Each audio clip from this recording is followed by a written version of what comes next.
What's going on? What's going on, everybody? It is Will here, straight from his 12-year-old son's bedroom. So if anybody's watching this thinking this is my room, it's not. He just has the only PC in the house. My laptop can no longer handle this, but it is solo show 2. Handle this being recording this podcast, but solo show number 2. We are here to talk about NFL Week 2, as it says right there. I am, of course, Will. You can follow me there on X. Just started now calling it X, getting used to not calling it Twitter anymore. Also, Only Sports Pod on Twitter as well, where you will see me just furiously tweeting throughout the day for retweeting the best highlights and all that kind of stuff. It's actually Only Sportscast on X. So follow me, follow this show's account, which is also just me because Casino doesn't know how to do social media.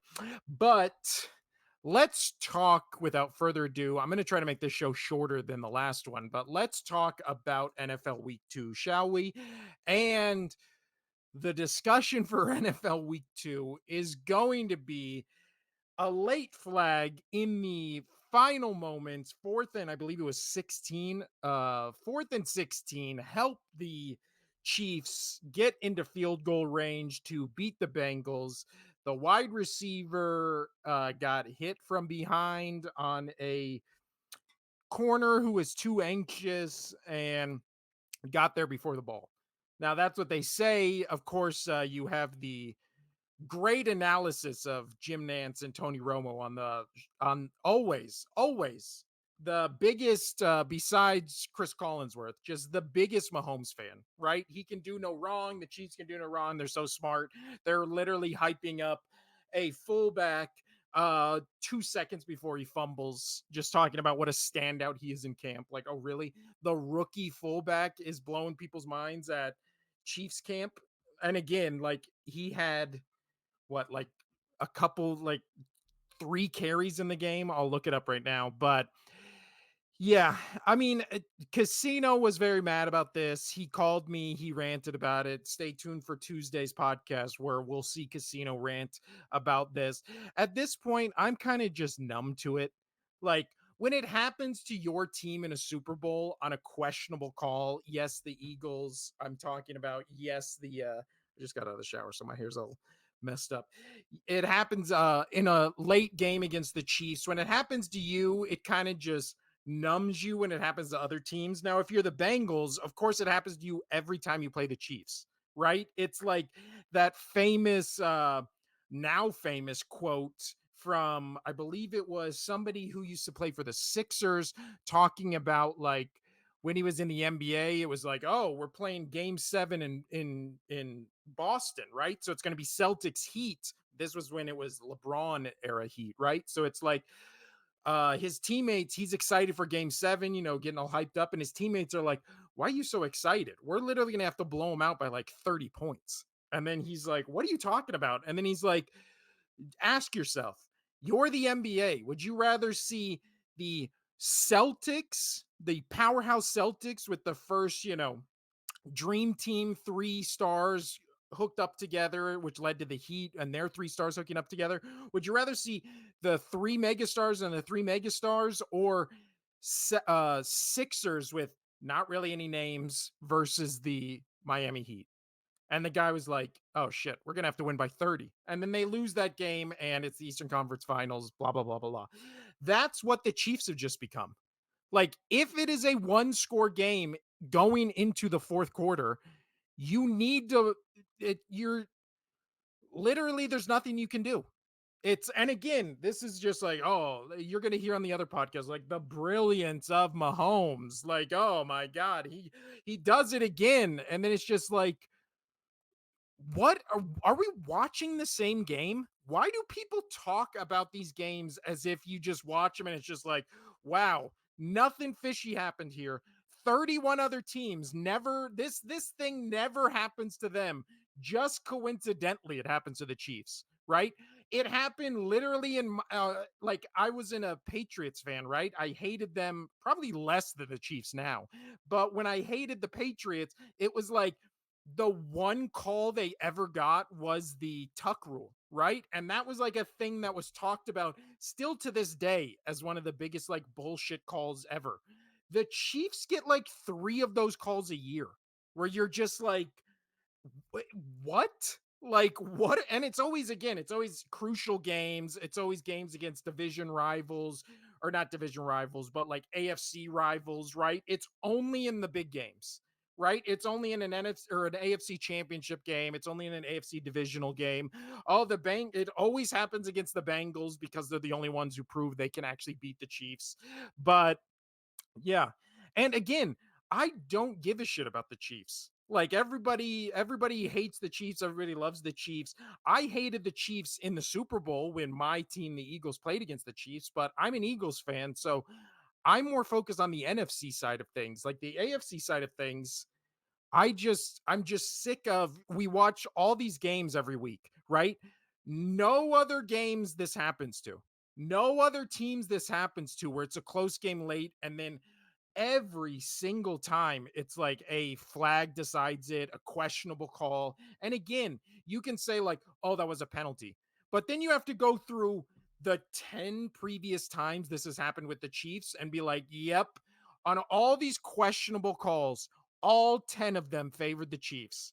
Like it's like statistically impossible for there to be bang bang plays every game, and it's always like this one score game, this one play, it could have gone either way, but just so happens it went to the Chiefs. And again, you can go into the conspiracy theories and all that kind of stuff, but we don't even have to. You can just watch the games and just be like, "Oh, yep, this was the one call that won them the game."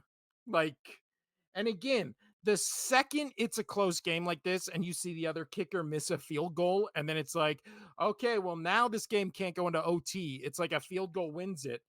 Or, oh no, they're down by 6 points. So a touchdown, like there's fuckery afoot, right? Something's about to happen.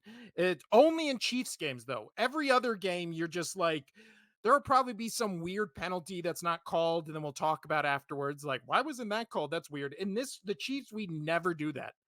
We never say, why wasn't this called? Why wasn't that called? But again, last 3 minutes of this game, up, it's like he gets a flag, he gets a flag, he gets a flag. It's just the same thing we saw in the Ravens game, right? Where the first quarter it was like, Ravens are going a little too fast.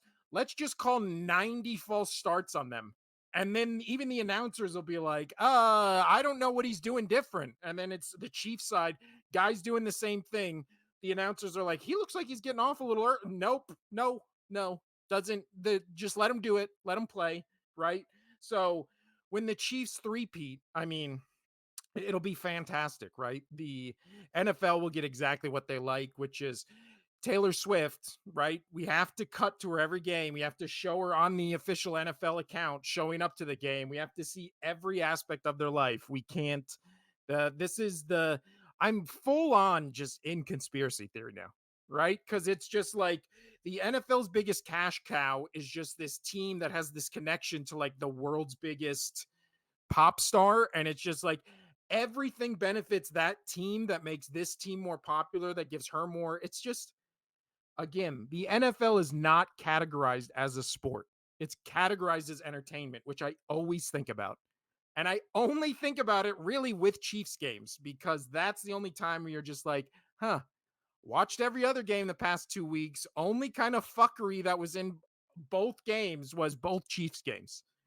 I'm sure, but again, I'm sure like all the Chiefs, again, after one of these calls, every Chiefs fan comes out of the woodwork to just be like, great call.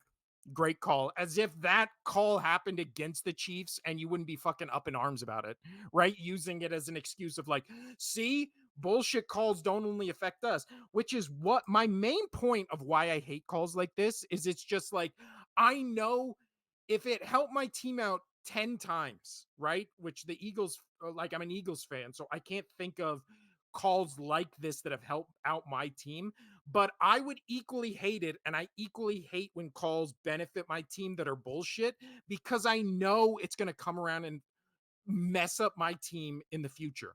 right? So I would just rather have it just be these things don't get called, so then it doesn't happen against my team.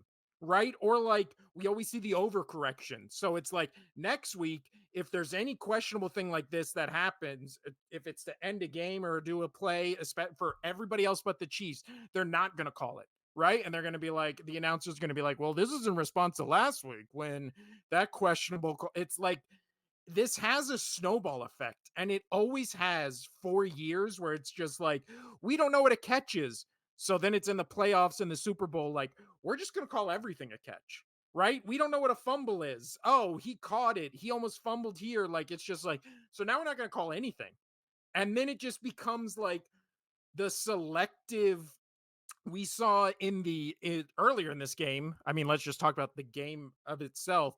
There's something off about Mahomes this season because he is, I guess, just not being as careful or as like he's not taking care of the ball and he's throwing very uncharacteristic passes and two of his picks were intercepted today. One of them was bad. That was a bad interception. He was trying to get it to Kelsey. There was three Bengals around him.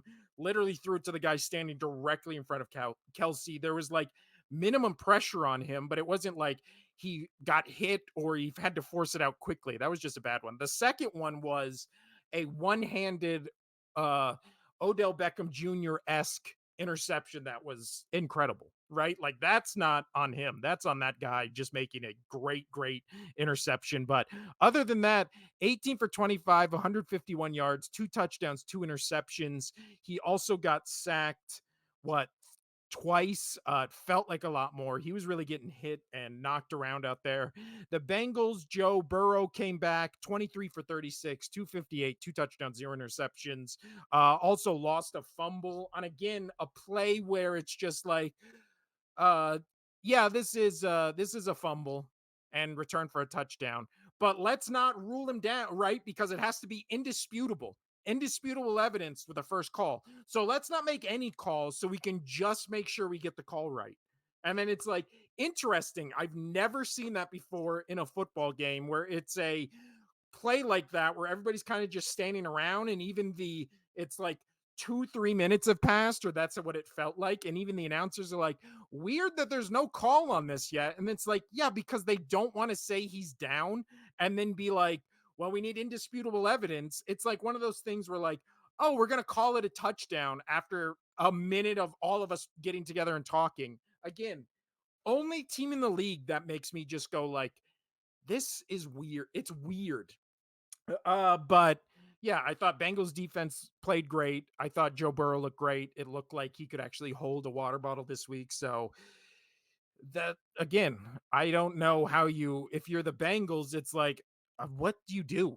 Like, oh, you missed your kicker missed a extra point and then that would have sent the game to OT. But again, it's an OT game in Kansas City. So Ugh, again, I don't even care. Like, I like the Bengals. It's like I root for Joe Burrow, but it's not like I'm like a rah diehard fan. I picked them to be garbage this year, so they're 0-2. But Patriots got kind of worked by Geno Smith today, so I don't know how valid them having a great defense is to what we saw last week out of Burrow, but I honestly just think he was hurt, right? So maybe, and he always has rough early starts to the season. So maybe as we progress throughout the season, he'll get better and better. This game, I thought he had a great game. Besides the fumble, which yes, he held onto the ball too late, but I mean, what are you gonna do? He didn't throw any interceptions. Didn't really have any bad balls. Like not any. I didn't really even see any passes that could have been picked off.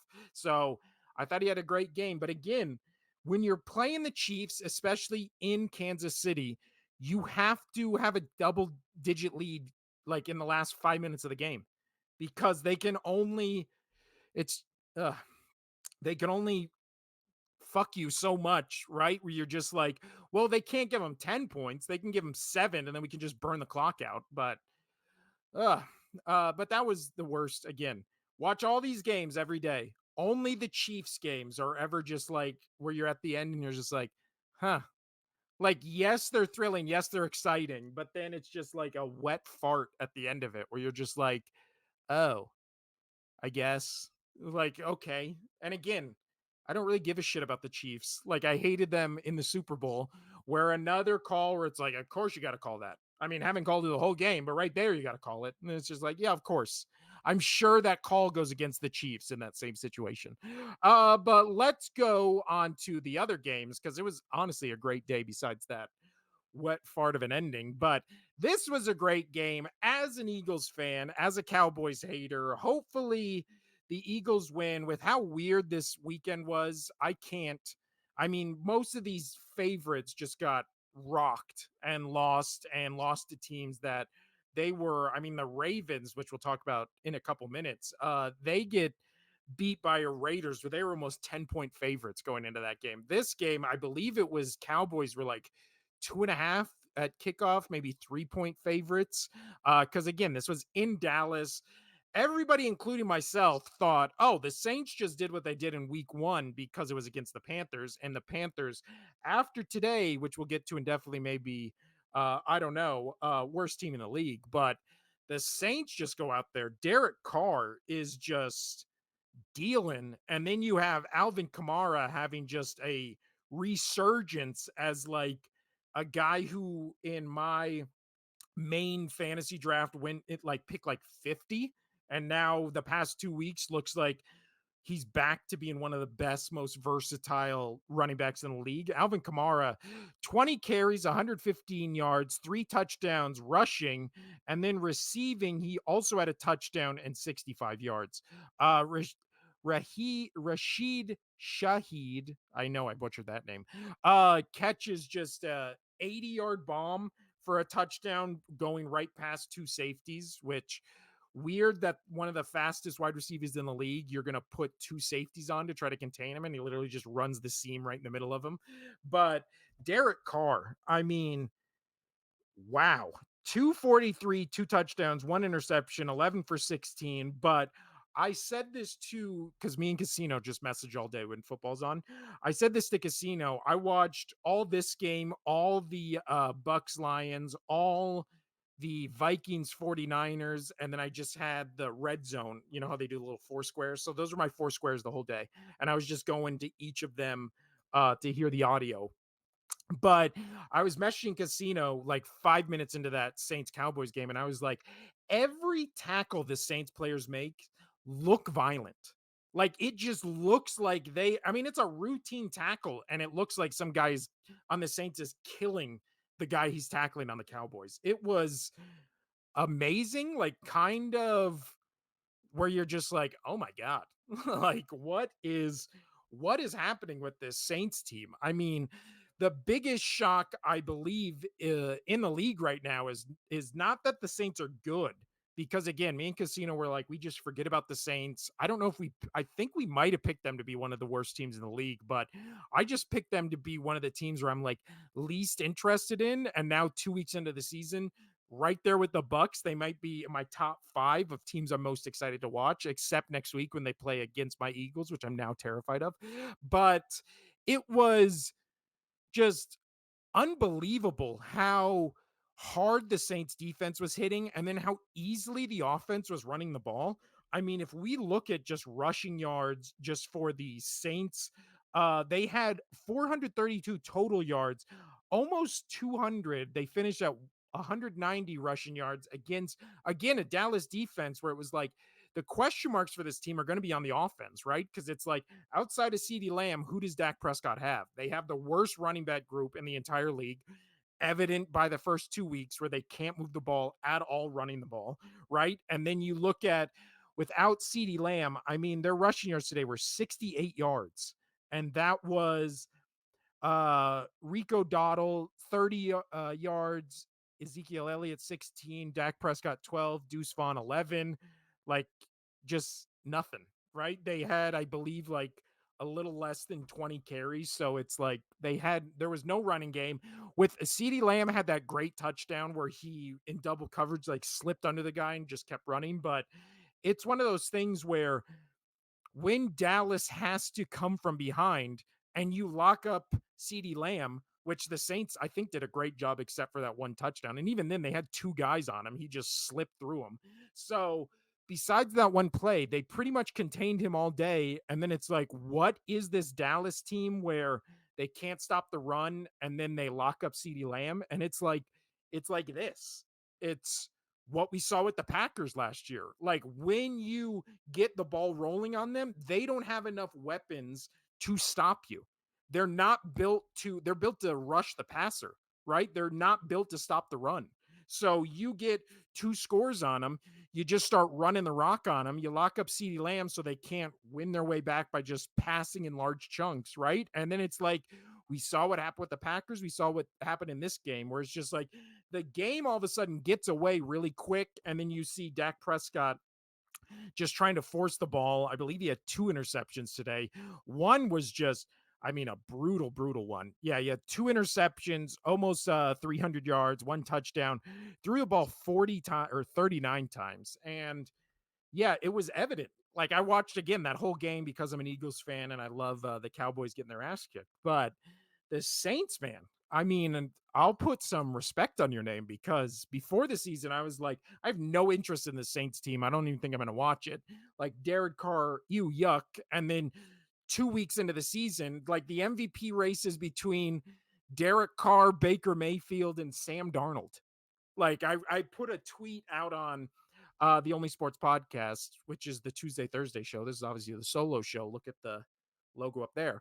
But on the Only Sportscast uh Twitter X, which you should be following, I put a tweet I pinned to the top that said basically, or I'll just read it. Week 2, aka the week everyone realizes no one knows anything about football.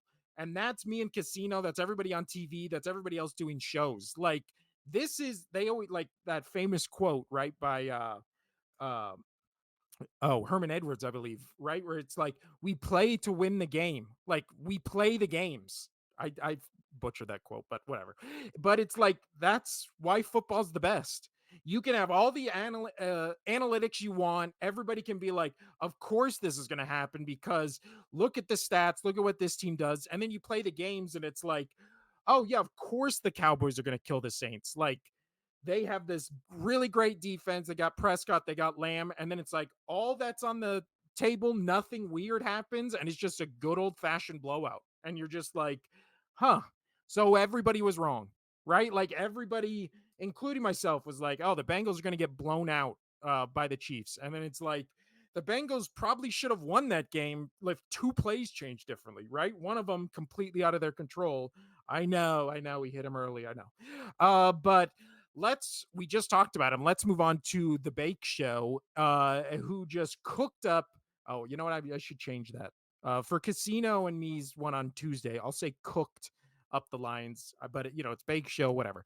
So the Bucks, I mean, the craziest thing about this game was the 2 best plays in this game were back to back, and they were both Baker Mayfield runs.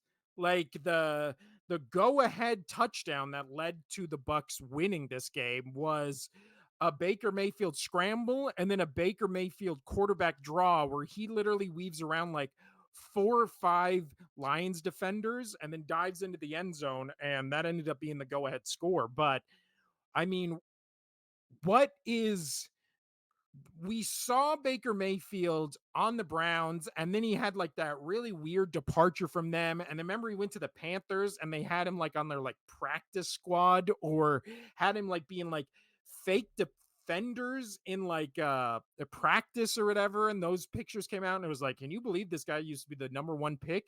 And now all of a sudden, it's like got booted from the Browns. Deshaun Watson again. They played looking bad Jaguars team, which we'll get to in a minute. But then you see him just struggling, right? All last year, more allegations, right? You've heard me shit on Deshaun Watson enough. And then you've also heard me shit on the Panthers quarterback whose name is escaping me at the moment, but then it's Bryce Young. And so it's like 2 places he was chased out of, right? And not respected at all. And they're both having their biggest issues be the quarterback position. And then on the Bucks, like, yeah, their defense is great, but Baker Mayfield is like the star of this Tampa Bay Bucks team. Now, again, it's only 2 weeks into the season, but I'm assuming if you ask Browns fans and if you ask Panthers fans, would you rather have Baker Mayfield like he is now or the two quarterbacks you have? Who is saying no, keep Baker? I want to keep what we have right now. So Baker Mayfield in this game, 12 for 19, 185 yards, one touchdown, one interception. He also had 34 rush yards, one touchdown. And again, those numbers aren't gaudy, but when you're watching the show or when you're watching this game, it is just he's making moves, he's flying around the pocket, right? He's buying time. He is just getting annihilated by mostly Aiden Hutchinson, who had 5 sacks in this game. And then uh, all 5 sacks were how many Tampa Bay allowed. Detroit allowed no sacks. It was just a rough day for Goff. So really the star of this Bucks show right now is Baker Mayfield and then that defense.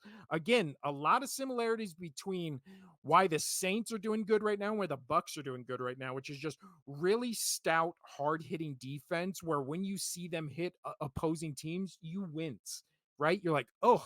And just on like routine tackles, not like hit stick blowing somebody up, like just like routine tackles or they're pick somebody up and slam him down. You're just like, man, I do not want my you know a defense is good when you're watching them and you're like, man, I hope my team doesn't play this team because I'm scared they're going to injure one of my players. Right. And it's not a bounty gate situation, even though we are talking about the Saints. It's more like they're hitting so hard that I'm scared that my team will have to face them. That's how I'm feeling about the Saints next week. Like, please, more so than coming out with a victory, like just come out of that game healthy.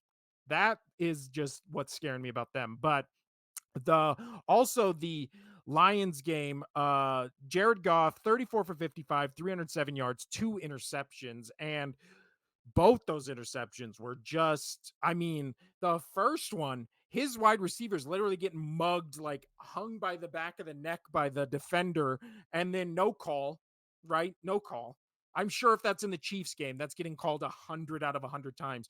No call. It goes right into the Bucks defenders uh another Bucks defender standing behind them's stomach. That's an interception.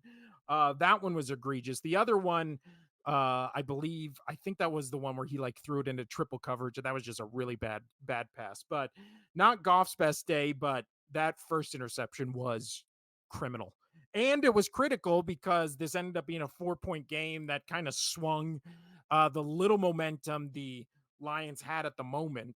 But yeah, just rough game. Lions defense, I think, looks great. Again, they only allowed, I believe it was only one touchdown, right? On the offensive side.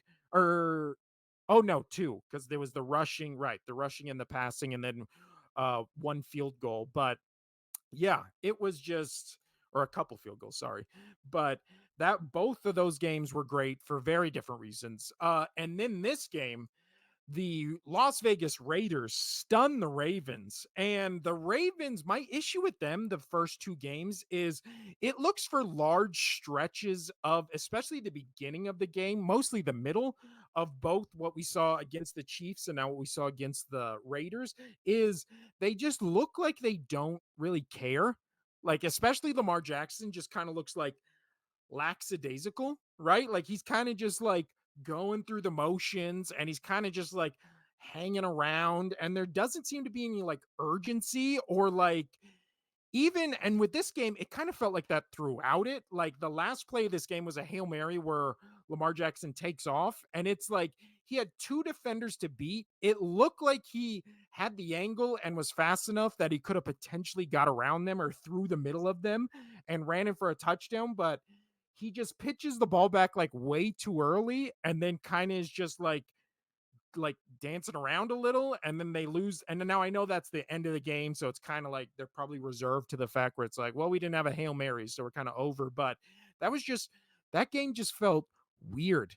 Like this game, I had the 4 on the TV. This one I was watching on my phone before I switched over to the end of the Seahawks Patriots game. But this one, from what I watched in it, now Derrick Henry did look good, 18 carries, 84 yards, and a touchdown, averaging about 5 yards a carry. That's pretty typical for the Titans.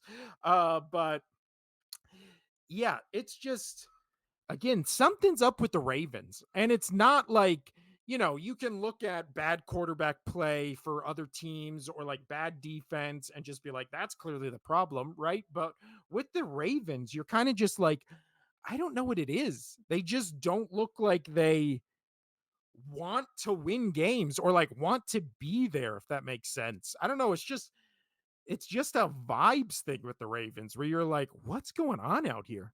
Why is the vibe so off with you guys? But yeah, that was just a weird one. I want to watch this game again and just see again how the Ravens kind of beat them, or I'm sorry, how the Ravens like beat themselves and the Raiders. Again, credit to the Raiders because Gardner Minshew out here and he threw for 276 yards, 30 of 35 or 30 of 38, which is incredible. One touchdown, one interception. They had no running game whatsoever. They finished the game with like 30 rushing yards. Devontae Adams had 12 targets, 110 yards, one touchdown. Brock Bowers, 2 weeks into the season, looks like the best tight end in the league. So that looks like a good pick by the Raiders. But again, I don't think this Raiders team is good. I think their defense is better than we anticipated, but not great. I think their offense outside of Devontae Adams and Brock Bowers, I don't think, I've always liked Gardner Minshew, but I like Gardner Minshew like 4 or 5 years ago, right? Like this is like passed around Gardner Minshew. Now maybe he could have a Baker resurgence, but for it to be on this Raiders team, that just seems I don't know. I don't know. But again, uh for the Ravens to lose to this Raiders team, kind of shocking. Now the one today I will shout out a guy I work with. I won't say his name because I don't know if, he wants it out there, but diehard 49ers fan I work with. We always talk about football, we always shoot the shit, right? So I'm like I'm talking to him yesterday at work and I'm like, "Hey, who do you guys play this weekend?" Right? And he's like, "Oh, he's a big 49ers fan." So he's like, "We play the Vikings." And I'm like, "Oh, you guys got to kill the Vikings, right? Like they got Sam Darnold, statistically worst quarterback, like maybe ever, right? Like all that, giving him all that kind of fodder, right? So then he's like, I don't know, man. And I'm like, what? Because, he's like usual, like football fan where he's just like, oh, yeah, my team's the best, like blah, blah, blah. So I'm like, really? Like, why do you not think the 49, like, why do you not think your team's going to beat the Vikings? And he goes, there's always those certain teams that like your team just plays bad against always. And I was like, yeah, I feel like as an Eagles fan, that's like the Seahawks for me, right? They always play their worst games against the Seahawks. See last year, Monday Night Football, where they lost to Drew fucking Lock. But he goes, yeah, the 49ers, they just always play their worst games against against the Vikings. And I was like, really? Even with Sam Darnold, you're like kind of like scared of that. And he was like, yeah, man, I don't know why, but I just have a bad feeling about this game. Bad feeling always when we play the Vikings. And then sure enough, I'm watching this game and I'm like, man, there's when fans of their team who really follow their team, they know shit like this that other people who aren't like diehard fans of that team don't know. Because I would have never thought like, oh yeah, the Vikings just always have the 49ers number. And then in this game, no CMC.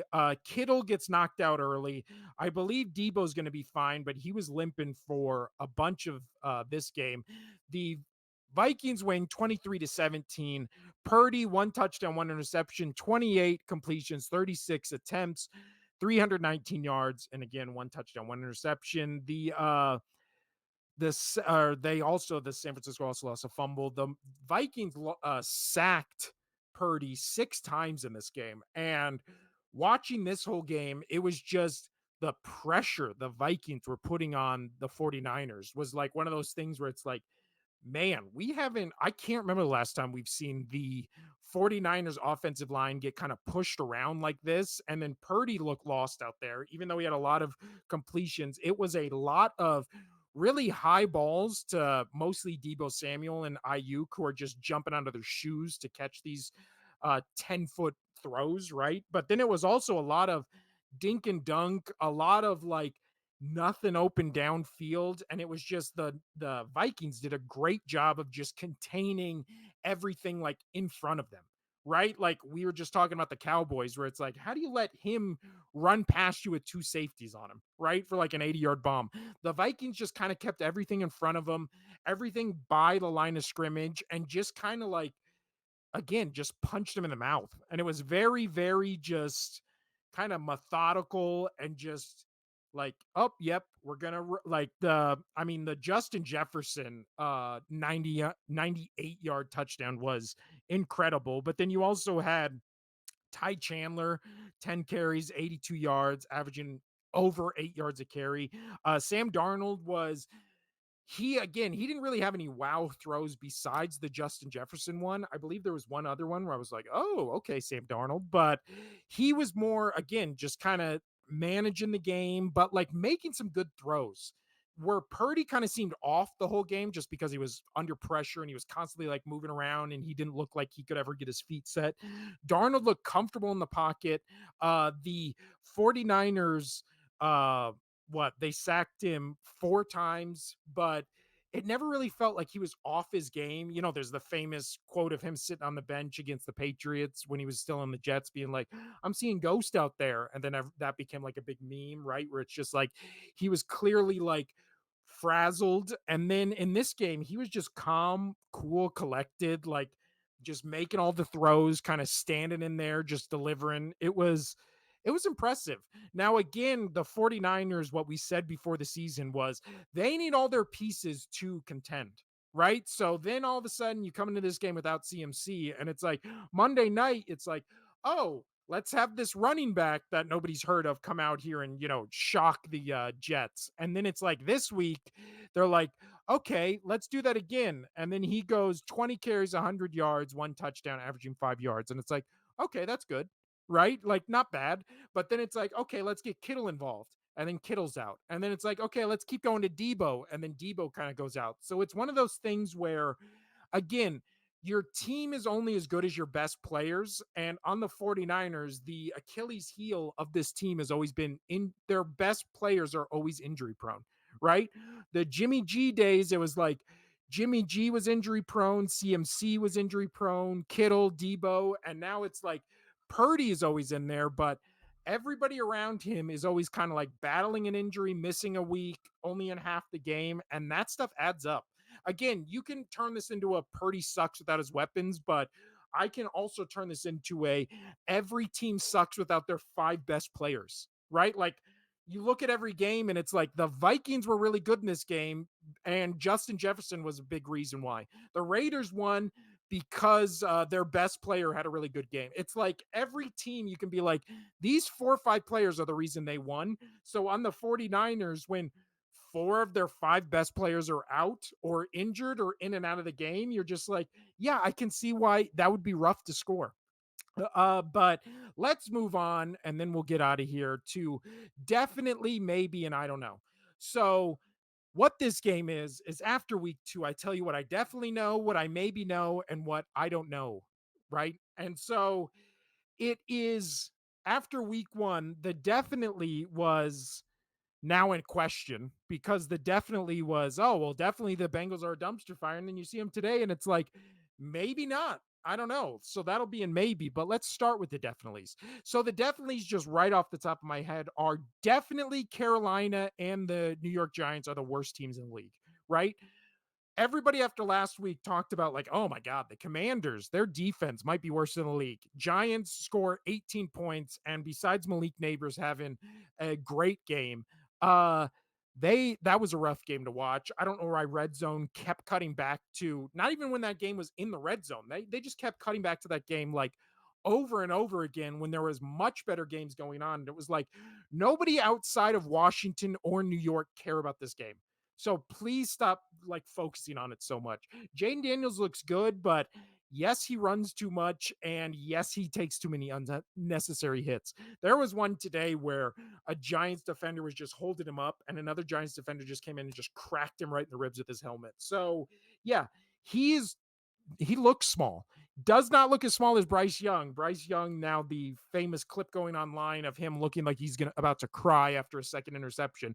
I feel bad for Bryce Young because he goes from the powerhouse of Alabama to the maybe the worst team in the league we've seen in a decade, and that is this Panthers team. I mean, that's going to be rough for that team to catch a win, right? Even against the Giants at least look competent. The Panthers just look completely lost. So definitely Giants and uh Panthers as my two worst teams in the league. My other definitely is there is definitely not a contender to the Chiefs in the AFC, right? Because you look at the Ravens 0 and 2, Bengals 0 and 2, beat both of them back to back, right? And now we'll put aside the how both of them came down to the final play. One of them was a flag that they always get, right? But it's like you look at who else in the AFC is a contender and you're just like, who?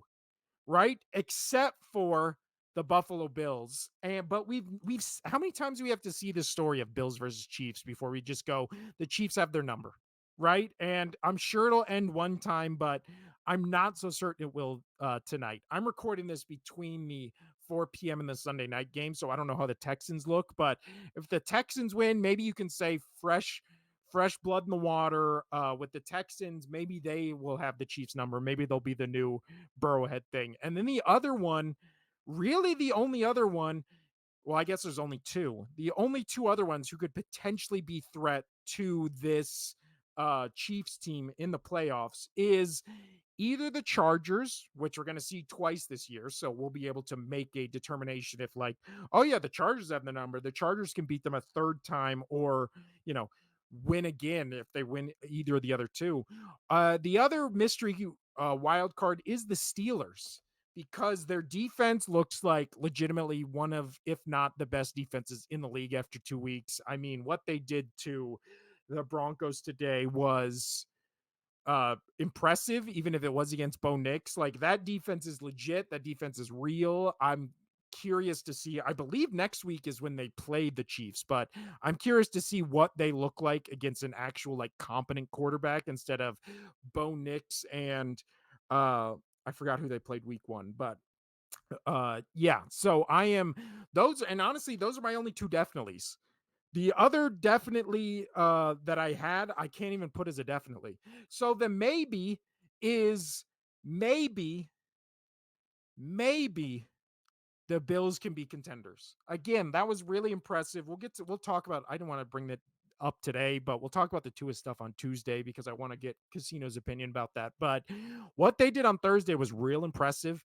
Their defense looked great. Their offense was cooking. And then it just looks like Josh Allen has kind of hit that next level where it's like he's now the best player on his team and he doesn't need weapons. Like he is the weapon, right? So I don't know. The other definitely is in the NFC is just that I definitely don't know who's going to win any of these divisions, right? Because right now, like, let's say the Bears win tonight, all of a sudden they're 2 0, Vikings 2 0, Lions and Packers, the perennial preseason favorites to go back to the playoffs. Lions on this show picked to be the number 1 seed. Both of them are now fighting to avoid last place in their own division. So that's what makes the NFL great. Everybody thought the NFC South would suck, and now all of a sudden it's like Saints, Buccaneers.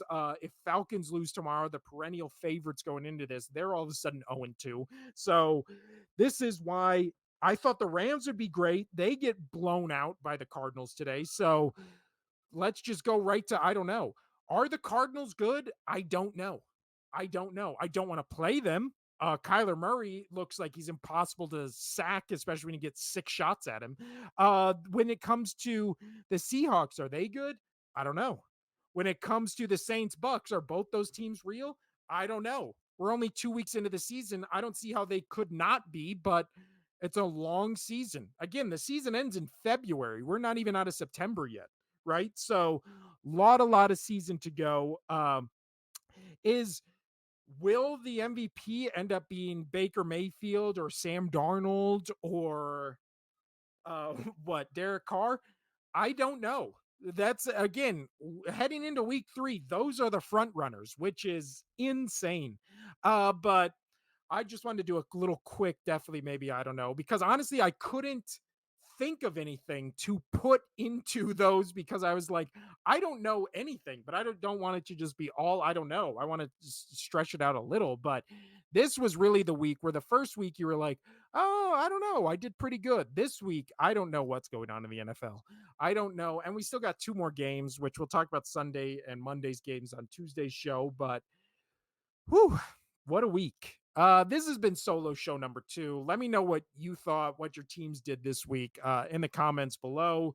Like and subscribe to us on YouTube. Get us wherever, if you just want the audio, just get us wherever you get your podcast. You'll see the little title card after this that shows you where you can get it. And I've been Will. Casino and I will be back with the only sports podcast on Tuesday to talk about Sunday, Monday, and get his thoughts on all these games and the games I didn't talk about. So this has been Will. Solo show. Sunday show. Solo show. Adios.